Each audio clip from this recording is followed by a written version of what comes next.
This video is from the RAND Corporation, a nonprofit institution that helps improve policy and decision-making through research and analysis. Good morning. It's wonderful seeing all my old friends here at one place. It's absolutely delighted. Natalie asked me to talk this morning about RAND's early work in distributed networks and packet switching. And the story started a long time ago. So let's go back half a century, literally half a century. Cold War background. When I joined RAND in 1959, an Achilles heel in our strategic forces command and control communications was a total dependence on shortwave radio and the national telephone system. Both were highly vulnerable to attack. H-bomb testing in the Pacific, I think it's around 1955, found the shortwave skywave transmission was interrupted for several hours after a high-altitude nuclear burst.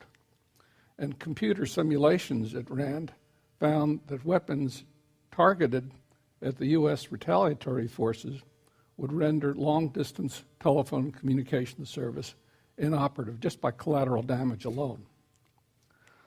Well, almost all the telephone facilities would survive physically. The loss of a few switching centers took down the entire telephone system. To cool tensions at this stage of the Cold War, remember this is 50 years ago, a second strike retaliatory force capability was needed with a command and control communications able to withstand a surprise attack and survive sufficiently to return the favor in kind. And there's a little sketch of, the land-based missiles of the Cuban Missile Crisis, just to get a feeling and remember those old, bad, dark days. A survivable second strike capability was needed to move away from a guns-loaded, hair-trigger command and control doctrine. In other words, to be able to stand back and not ever be tempted to fire first. Now, the problem was that why were our networks so vulnerable? And here's the issue. Here's a bunch of nodes or stations or up connected together, same group in all three. With a centralized network, which was very common, knock out this point and there goes communications over the whole thing. The long-distance telephone plant wasn't quite that bad. It was decentralized. Knock out a couple points and the system goes down. So the question was, well, why not build it like a fishnet? And if you knock out a point or two, there's still a path around. So that's the basic concept. So the distributed network is where we were going, is a network without any hierarchical structure. Thus, there's no single point to bring it down. The network became extremely robust. If a node survived physical damage, it would likely be connected to all the other nodes in the largest single group of surviving nodes. So this told us that we could build reliable networks out of unreliable elements by the proper use of redundancy. Now, the problem was that we didn't know how to do this. You can build a network, you can draw the lines between the nodes, but how do you do it? It's like dealing with the labyrinth. How do you find your path through the network under attack? And we ended up with a scheme based on adaptive learning of past traffic. Intuitively, it seemed it should work, but proof was needed, and that meant computer simulation. And my RAND colleague, Charlotte Boehm, ran many, many alternative simulations under different conditions, exploring the likely network behavior. The simple switching protocol concept we used exhibited what seemed to be remarkable intelligence. in routing traffic. It was able to respond to changes. Now, we had damage, and very quickly the network healed itself. And we're seeing that this is something that's quite commonplace in little computer setups you have around the house. The packets seem to know how to get where they are to where they're going. But in 1960, we didn't know how to build communication networks where signals could traverse more than a few tandem connections.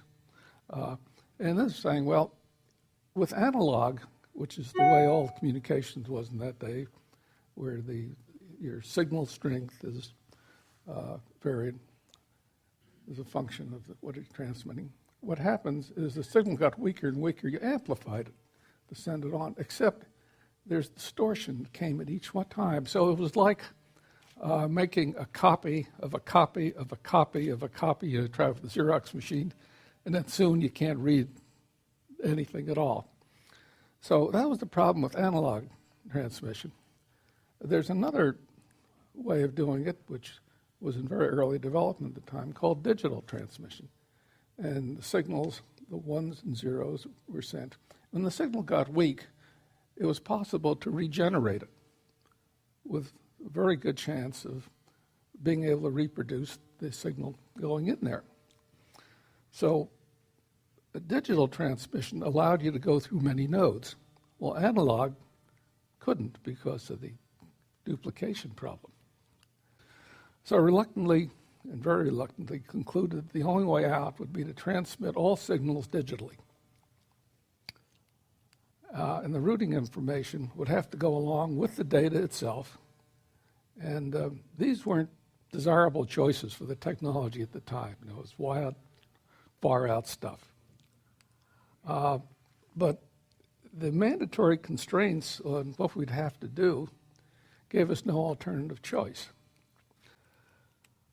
So back to the drawing board. And now I said, okay, let's set out to provide so darn much survivable communication, the capacity would no longer be an issue. And the new system would have to serve many more geographical users than initially contemplated. So what was really needed was a new, large, common user, survivable, distributed system that could scale gracefully. That is, the system could be expanded by adding users, and everyone benefits by the expansion. And one of the things that dropped out of this was you could build it from cheap parts. Well, you can build a mixture of network out of everything that you can find around. You could even use TV stations, which had a 6 megahertz bandwidth, and satellite. When anything around the satellite is overhead, it could be used and it goes somewhere else. It becomes a different part of the system. So that meant that you didn't have to really worry about loss of a single point or link. And that says, well, gee, instead of making all the stuff out of gold-plated parts that the telephone company's always done in the past, you could use junk because your loss of reliability is not very great compared to the loss you're expecting. So this greatly reduced the cost by 100 to 1. You know, to remind ourselves, that's a big number. And, you know, it was a hard number to swallow by people. You know, in the old days when you built a telephone system across country, every part had to work. And that meant for a tremendous level of reliability, and everything was over-designed. So with some notable exceptions, you can imagine the proposed ideas were not well received initially, particularly since the conclusions were so counterintuitive relative to the common wisdom. You say you make it bigger, add more stuff, it's cheaper. And that's hard to take. Now, on a totally different activity going on at the time was the IPTO, Information Processing Technology Office of ARPA. It was funding computer research several universities and research centers around the country, including MIT, UCLA, SRI, and RAND, as well as other places. And as early as November 1962, I'd briefed Licklider, the original head of my work.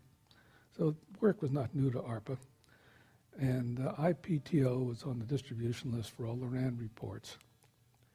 And Licklider's successor, you're talking about, where did the internet came from. There's one guy that is really the instigator of the ARPANET.